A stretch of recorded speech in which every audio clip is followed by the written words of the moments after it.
Relaxačné a regeneračné centrum pri Strednej zdravotníckej škole v Žiline od 8. januára rozširuje ponuku svojich služieb, ktorú poskytujú žiaci 3. a 4. ročníka študujúci v odbore masér.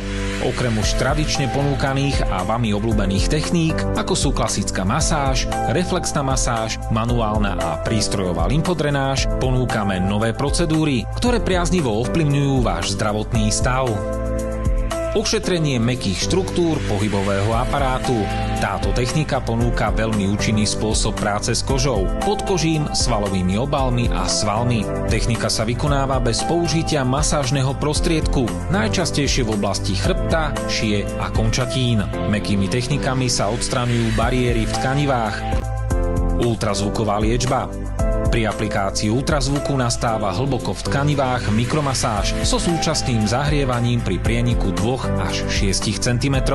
Takto dosiahnuté prekrvenie spôsobí odstránenie bolesti, zníženie svalového napätia a zrýchli metabolizmus. Aplikácia ultrazvuku je bezpocitová procedúra, ktorá trvá približne 6 minút. Bioptron alebo polarizované svetlo. Tento druh svetla využíva priaznivé účinky prirodzeného slnečného žiarenia bez ultrafialovej zložky a iných škodlivých súčastí. Využíva sa na zmiernenie bolesti, stimuláciu biologických procesov v tele a podporuje hojenie rán. Klasická masáž. Cieľom tejto aplikácie je priaznivo ovplyvniť zmeny vyvolané chorobným procesom alebo námahou a posilniť zdravie či zvýšiť celkovú odolnosť organizmu. Masážou je dosiahnuté výrazné prekrvenie tkanív, ktoré pôsobí na odstránenie bolesti, napätia a zlepšuje výživu svalov a pokožky. Manuálna a prístrojová lymfodrenáž.